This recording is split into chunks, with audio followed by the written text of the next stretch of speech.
Hi, everybody, and welcome back to the Thinnest Veiled podcast. I am your host, Dr. Melissa Bird, and I am super excited that my friend Chriset has agreed to come on the show today.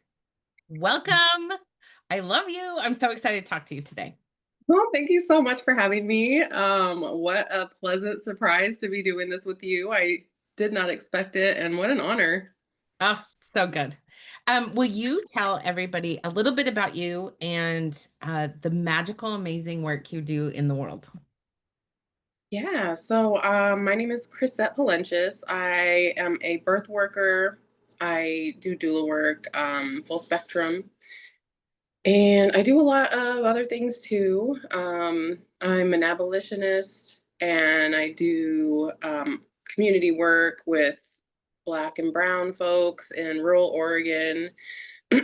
um, a lot of my spare time is spent growing things, food, edibles, medicine, flowers. And right now I'm working on a big project building a space for my son to basically come back home. Community and family is really important. So um, ever since I became an empty nester, I really had the goal of like bringing him back somehow with his girlfriend. So every day I'm out there, like today we're going to be digging trenches for plumbing and electrical and siding, and it's coming along. So I'm really excited about that. That's amazing. I love that. And I love what you said about community too, because I've been thinking a lot about community and building community. Obviously, that's one of the big things that I do in my work.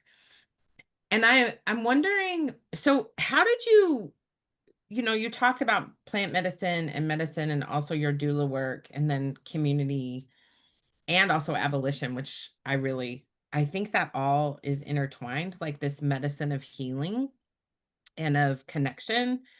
And I'm wondering, what is it about bringing those things together that, like, why are you bringing those things together? Like, why do people need to understand why that is so important right now? Well, let's see. I don't think it's bringing them together. I think they were always together, right? So it's like connecting that, um, what we see as separate pieces because of our conditioning of like colonialism has like been like, oh, you focus on microbiology. And of course, like that's amazing, and it's lovely to know about those types of things. Or you focus on C-section delivery. And usually there's I don't see a lot of overlap of like different things. Like me, I am not amazing at most things, but I do all right in a lot of things. And I just feel like you can't have one without the other. You can't really be fully integrated in community if you're missing a whole nother aspect of community, which may be like the different beings, like the plant beings. And the plant beings can't really function or don't function without the water beings and the wind, and everything is like so in cultural teachings, as far as I know, like all have been, you know, knowing that. Mhm. And it's starting to come back in quote unquote Western ways of thinking. Um, I don't know. I don't know if I'm settled on that being my answer, but No, it's good. It's good. how did I get there? Like, I don't know. Like, um, the more integrated in culture and like teachings, and the more like I'm actually doing the things, is just kind of a lifestyle that it doesn't separate. Yeah. And even more with the way that things are with the increase of fascism. Mhm. For example, like we need to know how to take care of each other. We need to know what plants to call on when we need them. We need to know how to feed each other. We need to know how to bring life back into the world. And on the other end too, like how to um, how to nurture the transition after life, Mhm. which is not something that I do, but I have a lot of respect for people that do. Yeah, I do too. I love people. I love the people who bring in the life, and I love the people who help facilitate the transformation out of this body into somewhere else. I think it's so beautiful. How did you become a doula? Well, I've been fascinated by birth, the whole process Mhm. for a while. And I always I often discourage myself from taking on a new big challenge and talk myself out of it. But this time, a friend of mine, Roberta Eagle Horse Ortiz, she sent me something like, you got to do this training and you have to do it right now because the thing is going to close at like 5 p.m. And I just didn't have time to talk myself out of it. And I applied, and it was like a free training. And that was a few years ago now. So I went for it, and it's been a really beautiful process. And I've learned so much. I still have so much to learn, but I'm really grateful that I get to explore that aspect of being. Talk a little bit more about you talking yourself out of things. I have found in my own work, especially in my healing work and my spiritual practice, that that I'm really good. Like I will get taken down this path, and then I'll be like, no, that's not actually the path. Like I will definitely question the way I'm being guided. And I'll be like, no, that's not it. And I find the more I resist it, the more it pushes. And so I'm wondering if you could talk a little bit about why you try and talk yourself out of it, and also what happens, what are your experiences when you actually allow yourself to fall into the calling? Well, that's a good question. Well, it's like a trust thing, right? Mhm. Mhm. And we've been conditioned again to like not trust Mhm. because somebody else knows better. And we got to have an expert tell us what to do. We got to get all the feasibility studies done first. And this is what the projections say. Like, no, the economy is actually good. Like, what? We're supposed to believe all that. But we like have these other intuitions that are guiding us. And so it's like this, what's the word I'm looking for? This contradiction, like this internal it's really turmoil because like, and I can think of like another situation that recently happened when I had an intuition about something, and the person I was in a relationship with was like, no, that's not true. And of course they benefited from keeping me around, having me under these false pretenses. So I feel like it's like other people really trying to prevent us from fully like actualizing our knowing that we have inside. um and maybe a bit of imposter syndrome too.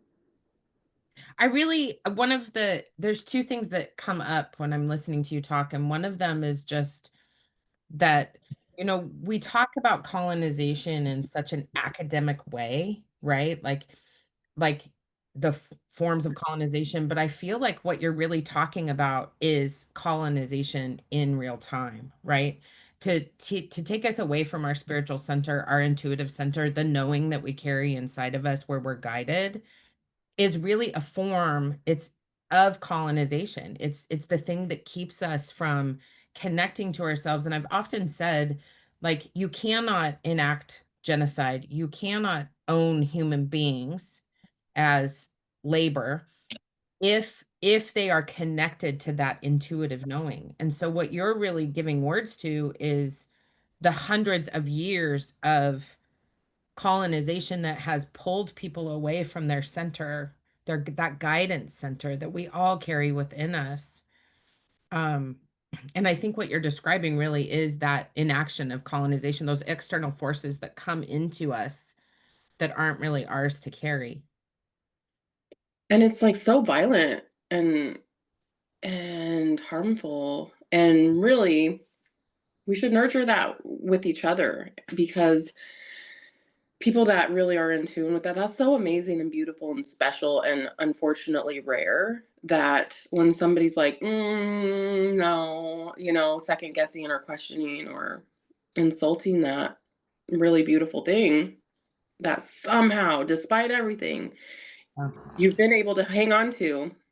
Mhm. Um, it's just really disappointing when it's extinguished or the attempt to extinguish it. And also, I blame like everything that's going on because it's really hard to like sit and center and like visualize what you want for yourself and make plans. Gosh, it's so hard to make plans right now. What are we going to be in like a year? What is going to happen? Like how do you move in a time when there's just so much pressing like looming doom? And Yeah. so that's something that I'm struggling with. That's something I've struggled with. Yeah, like, should I find somewhere else to be? Like, are we gonna like hunker down and like try to get through this together? Well, when I think about that, I have so many things. When I think about that, I think about how, our ancestors have been here for tens of thousands of years. So like, where would I go? Like, this is the place we've always, like, where would we go? Like I think about that often, especially as I have friends who have other friends who are very privileged who are like, yeah, I'm moving to Mexico. And I'm like, oh, so you're just going to go down there and do the same No, it's over there. 100 the beers. Presumably white people, right? Yeah, always white people. The other thing that pops into my head too is like you mentioned imposter syndrome, and one of the things I've really been playing with the last couple of years is the myth of imposter syndrome. And I'm wondering, so imposter syndrome was literally a term created by academics in an academic setting to describe women and women of color in particular, but also people of color.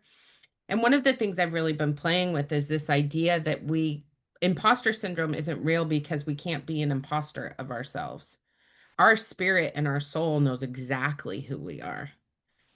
And I'm wondering what you think about that idea and what could potentially happen in a revolutionary way if we start to own the idea that we actually aren't experiencing imposter syndromes because that's putting us it's a white straight man that is the narrative of that. So if we're not that because we're born into these bodies and our soul is in this body, there's no way we can be an imposter of ourselves. Facts. Yeah, I think what it's describing is the social situation where we've been really lied to and told that we don't belong on this land that our ancestors have been for time immemorial. Mhm. We don't belong in these spaces. And fuck, maybe we don't, like fine. But maybe they don't belong here. And um that's like something to struggle with because raised in like, public schools, I got fed all of the bullshit. So I also have done a lot of work and like am trying to really connect. And so as I'm navigating it, um, those are things that I think about. But yeah, when you see a lot of these institutions, you realize that not only do we not belong there, nobody fucking should be there Mhm. because they're so toxic and they're built by people who had not our best intentions at heart, and they Right. don't continue to. I'll use the example of like birth and how um in the United States our maternal and infant death rate is increasing. uh they've done studies that show that people who are outside of the hospital are safer to give birth if it's a low risk birth. Um, if you're in the hands of a white doctor as a black or brown person, you're more at risk. So, one, if you're causing people to risk their lives, one, you shouldn't be there, right?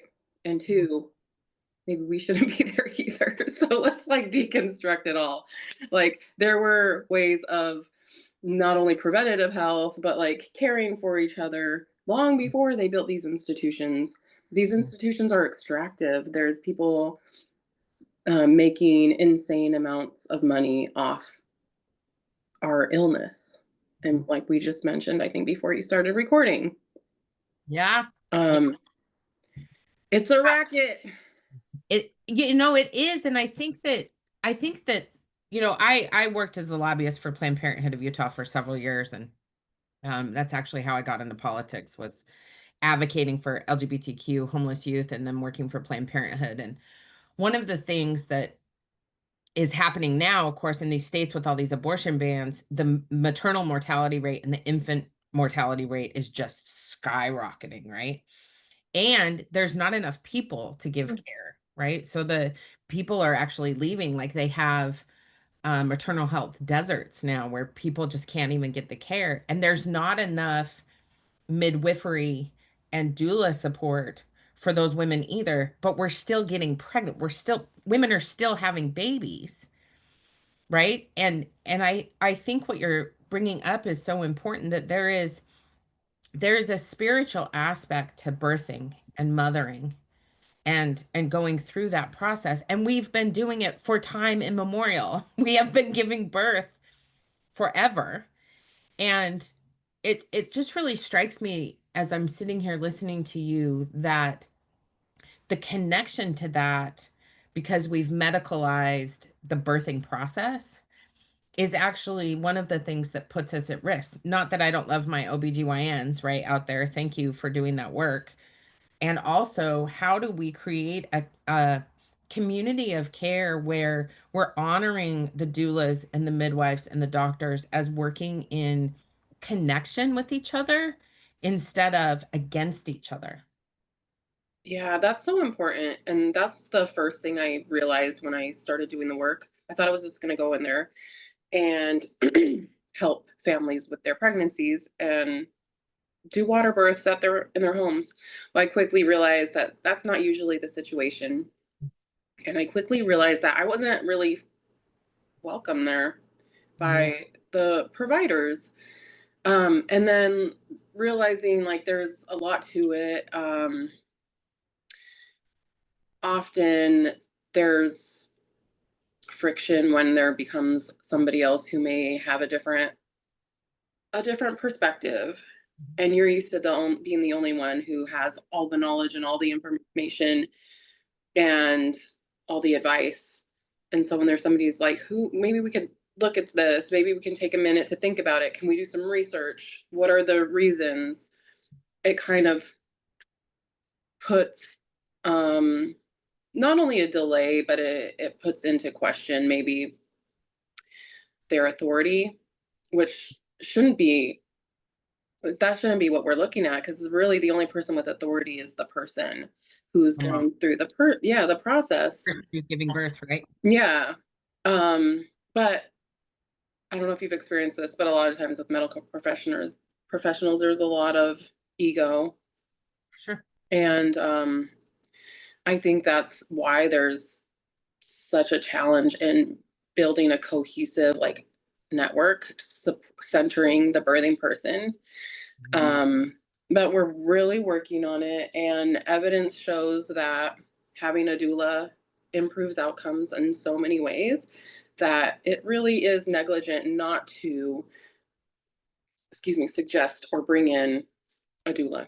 So uh, that's what I've been doing for the last several years, is like really trying to and it's tricky because when you're advocating for your client, um, you're put in a situation where sometimes you're put in a situation where you have to have, your allegiance is with your client, and you don't want to cause any friction in the room, but sometimes you really have to advocate for your client, and sometimes it to them it feels like you're the antagonist. Right.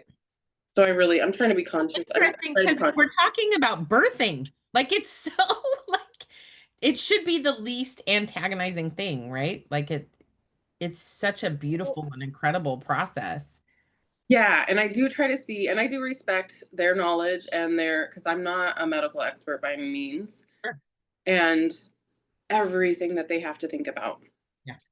liabilities, Yep. stress. I don't even know, but what I do see is that sometimes, um, for some reason, most of my clients are encouraged to have an induction early. So, or a lot of them are, which often leads to a C-section. And I think having what they feel like is control, even though that's not the best outcome, there's a lot of risk of like rupture. Um, it could affect future pregnancies. Um, Lots of future side effects for the baby. Mhm. Um, Infections. That just seems to be like a really controlled, quick, get it done route. Mhm. And I think so. I can see like why they do that, and there might be a financial incentive too. Yeah. I don't know. So fascinating. I'm wondering, I want to talk about your plant medicine. Um, and your thoughts about, like, how did you, what was it that made you think, oh, that, I mean, I'm guessing you were guided in this direction, and then your intuition kicked in and you were like, yes, I think I really need to be doing this. But how did you start? Because you and I met in a business incubator, right? Like, because we both own our own businesses. And so I'm curious, what do you want people to actually understand about plant medicine? I actually did an interview with a friend of mine on the podcast. She's a shaman, I think a couple months ago. And we were talking about how the overuse of plant medicine, so people like really commodifying it and it becoming a very toxic thing for people. And I'm curious what do you want people to understand about plant medicine, and also what is your story with those relatives of ours, the plants? Yeah, so I'm thinking about overuse of plant medicine, and I think what comes to mind is like high concentrations in unnatural ways, like in tinctures or essential oils, for example, or like suddenly there's this new, not new, it's always been there, but like we're all focusing on cannabis right now, or we're all focusing on, gosh, Ayahuasca. what? Ayahuasca. Yeah, yeah. So there'll be like a plant that just becomes the thing. And that's exploitive. There's all these, we talk about relationships, there's all these plants, and they're really necessary. So like when you said overuse, I'm like, how could you overuse a plant? That's just what we do. We just use plants all the time. So it's like more like, what do you need when you need it? And let's not like extract. It's like kind of like celebrity culture. I might think of like, let's just take a breath and see what's Yeah. out there. Often what's right outside a door is what you actually need. Mhm. It's wild. Happens all the time. The plant will come to you when you need it. Um, but yeah, so like I think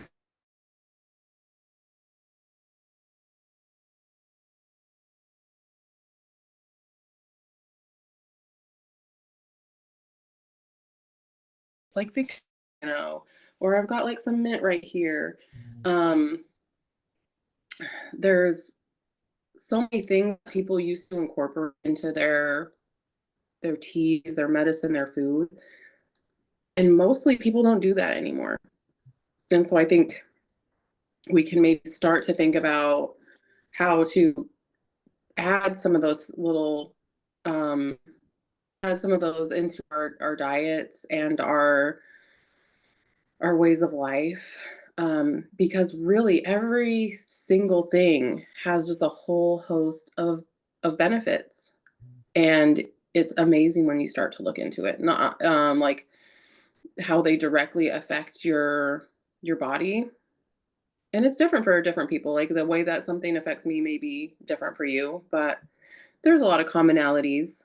And then there's like these kind of spiritual ways that it can affect you too. So I guess like maybe start small, I would say, and just kind of experiment with a couple plants that may be really close to you. A lot of people maybe have rosemary or mint, lavender, um, and then there's some like wild medicinals that are out there a lot in the Northwest. And just look into it and see how it works with you and taste it, smell it, be with it. Um, but yeah, growing food and plants has been so healing for me, and just getting your hands in the soil, working with the plants, getting the smells. And they say like when you're absorbing something, the first thing in your digestive system is like when you start to smell it. So then your digestive is like, okay, we're about to get some of this, and it starts working like as before it clocks it, and before your saliva starts doing its thing. Oh, I just love it. It's just like really really cool. And then the way that processing it and doing it with other people in community is so fun. Like harvesting beans and like shucking the beans together and then like cooking it. Um, it's all medicine, all of it. Like we really have such a beautiful, long history of food science on this continent. So I feel really And lucky to you light up when you talk about it. It's really amazing to watch. You get like super excited about it. And I think that we have lost touch with that, right? Like we've lost touch with um preparing our food and like touching our food. I was harvesting some of my mint. I was breaking it all up for tea because I keep a lot of mint tea because I have children and they have all the things, right? And so I grow a lot of mint and I also burn mint like in ceremony. I think there's something really potent when I do a fire and I have mint in the fire. I Mhm. burn a lot of the things that I grow actually in ceremonial fires and there's something just really incredible about thanking like there's always bees on my mint, and thanking them for being there and telling them how much I love them. I actually just wrote a little uh, uh, for my Substack, I just wrote something about, have you ever noticed how wonderful it is to say hi to a honeybee? Like we don't talk to the bees, although I talk to the bees, I guess. But like taking that mint and thanking it for being there and then watching it dry through that process and then pulling off all the leaves and breaking them up with my hands, like it's such a phenomenal experience. And mint is really easy to grow because it is out of control. I've got them right here. Look at this. Yeah, look at you. Yeah. And I wonder what kind of a world we could live in, a country we could live in, a state we could live in, a neighborhood we could live in if more people were able to touch plants. Oof. Yeah, we wouldn't be doing all this other silly stuff like bothering people, right? We've got too much time on our hands. I'm telling you. um, yeah, I think about that too, and I think about that a lot in the aspect of like how different would the world, the community be if we were nurtured in like pregnancy, labor, and postpartum. Like I feel Mm. like it's often so traumatic and has long lasting repercussions that last decades. And Well, so, and that postpartum is critical. We do not mhm, support women postpartum at all. People do not get supported postpartum at all. yeah, it's really, I feel like criminal and like so heartbreaking to see how at such a vulnerable time when the community is so needed and support is so needed. And it could really go either way. It could be really a beautiful, connecting, empowering time, or it can be just like crushing and like break you. So imagine we were all supported during our birth and our parents' births. Like we would just be amazing. And some places actually do it. In They do. fact, like every indigenous culture that I have like learned about in the postpartum, they just really focus on like a 40-day getting everybody together to support this time. And I wish it was different. Yeah, I do too. I really do. I think our world would be a much different place if we supported people postpartum. Hmm. Maybe that's a little revolution you and I can work on together. Yeah, Ah, I'm great trying. conversation. No, you are. You're doing such a good job.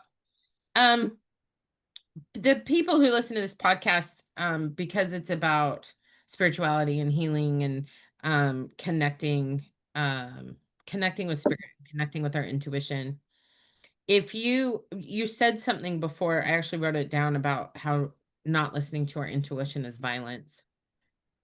Um, what do you wish people, what have you learned from your own experience of listening to your intuition? It's like, it's like that internal knowing. And usually if there's enough quiet, then you can tune into it. That's the thing is like it's really hard for me anyway to set up a space where you let that happen. Me, I got a phone addiction. I got like 1,000 different things in the fire. Coal, what is it called? Irons in the fire. So, and I'm like nosy, and I have a lot go. I want to know what's going on in the world, maybe to a detriment. I feel a responsibility. And so I don't know how to balance that all the time. I usually don't know how to balance it. I Um, don't I don't think we can balance it. I think it's like harmonizing it. I mean my 5 seconds is usually in the shower. Like I like take that I step into the shower and take a nice big deep breath and like go, okay, what do you want yeah. me what do you want me to know? Like what do I need to hear Okay. right now? Okay. 'Cause the water, I feel like when the water is rushing, it moves. All right. And I also been thinking about like the way so the ocean is not in balance with the moon, it's in harmony with the moon. Mm, The tide is pulled in harmony with the moon. They're not trying to balance each other out. They're trying to move together, right? And I wonder if all of us started to think about listening to our intuition as a harmony, because you need the harmony in music. That's how really beautiful music happens. It's the harmony that carries those notes out into the world. Like I wonder what would happen if we started to think about listening to our intuition as something we're harmonizing with, not something we have to balance out. Because it's there all the time. Our intuition is constantly here knocking. mhm. It's like, hey, are you going to listen today? No, maybe not. Okay. Sometimes it screams at you too, and sometimes Oh, it's in the middle of the night or like late at night, or sometimes in the morning. Like my friend Maribel, she was just saying it was so cute because I laughed because I thought it was funny. This is not how we usually, but we're all going around, and she said, "I've started a new practice of staying in bed longer in the morning." I was like, "What the?" I love that. mhm. And I think that's a really crucial time too when you first wake up. Yes. You didn't necessarily go into detail, but I think like if you just reflect for a little bit, Yeah, you even if you give yourself 2 minutes to just lay there mm, before you get up and pee, because I'm a middle-aged woman and I've got to get out and go pee. But like one of my practices is to right when I'm coming back into my body and I'm waking up and I'm kind of like becoming more conscious, I say to myself, I wonder what's going to happen today. oh, I love that word. I wonder. Wonder, right? Like, and I wonder what would happen for all of us if we approached our intuition, if we just took that 2 minutes, right? If we stayed in bed just a little bit longer, if we I just I it's hard to be in wonder all the time because we have such rigid rules in this society about what we have to accomplish. Mm, But when I wonder what's going to happen in my day, I don't get all tripped up when like the schedule doesn't work out the way I think it's supposed to. right? Yesterday. Every day. And the equinox with the eclipse was so much. Well, But the like, rapture's happening today, so listen. who Oh, knows where we will be later on. I Mm, I I'm just wonder. sitting here going, how was that? Um, God love it. Um, but I think what you're saying is so important. Like, it's just finding those little moments. It's not a whole day where we're like gonna sit, in some centered position that our society just doesn't give us that space, right? But like if we have a couple minutes here and there to acknowledge just that we're being present, I think that could be monumental. And you must do that when you're helping people give birth because you have to be very present to the exact second, right? Yeah, it's wild because I'm not normally like I don't know. Uh, I don't feel like I am always like very spiritual or centered or grounded, but something happens to me in my body when I'm just like I kind of like fit. I get in there often and just I don't know, something else happens. And also I was like, I don't know how I'm gonna feel about seeing blood. I'm trying to be vegan. Like I don't like to see meat or dead animals or anything. And there's a lot of blood often in births, but it usually just doesn't bother me. So I feel like something happens with me where I just rise to the occasion. Yeah. Yeah. And we need to do that more. We need to like kind of fit things are changing and really fast and we need to see how we're going to respond. Mhm. Our Yeah. old ways of like voting every 4 years, that's not going to work anymore, babies. But it's also a privilege. Like I want to recognize how much privilege I have to like my life. I've been able to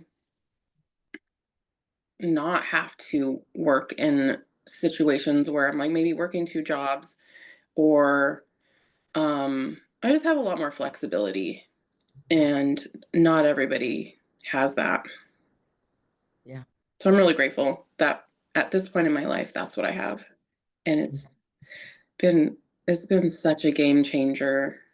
Like it was killing my soul. I was working at a nonprofit Mhm. and had such high costs of living and um things have changed for me. I want to take some credit, but I also recognize how much privilege I have. Well, you have support, right? It's not even just about privilege, it's about connection, right? Your willingness to be vulnerable and connect with other people and be able to say, this is the life I want to live. Yeah. And And thinking outside the person box. pulled you down that road, right? Yeah, I'll be honest. Like I've sort of built like a mini village around me and it's really beautiful. We like look after each other, we share food with each other, we help each other out. Um look after each other's kids and water each other's plants, like literally and figuratively. Right. Yeah. And That's I don't think that's the way that most people mhm. are offered. It's not like that's what else offered. You go and you rent an apartment and you go to work and then you turn on your TV at night Yeah. and you feed yourself. You don't check on your neighbor like, "Hey, what are you eating? What are we getting tonight?" Like that's literally how I am every day. Mhm. So it was a breakthrough and a life changer for me to but I've always wanted that. Mhm. On my father's side, he's Mohawk. Well, Mhm. and um we're longhouse people. And the way that they were built is like long houses with families. And I was like, oh gosh, I really could live like that. I would love to be like, good night, everybody. And then like somebody farts and everybody starts laughing. That's my dream. Like when Or I have a okay. sleepover, it's like, can't we do this forever? It's just like, Yeah. I just love being surrounded by wonderful people all the time. It's so good.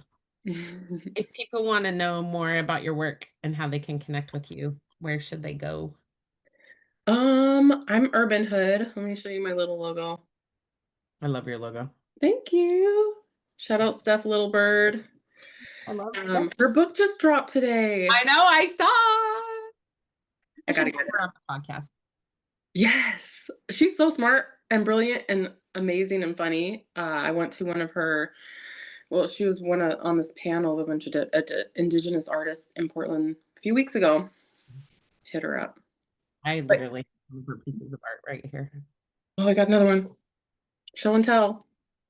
Uh, Show and tell Steph Litterbird, shout out. But So yeah, I have an Chriset, Instagram. You can hit me up on there, and that's probably the best way. awesome. Thank you so much for chatting with me today. I'm Thank you. That was so fun. so fun. Thanks everybody for listening to the Thinnest Veil podcast. As always, you can find me on Substack at birdgirl1001. And don't forget to go to my website at drmelissabird.com and sign up for the magical newsletters of awesomeness. I will see you soon. Thanks.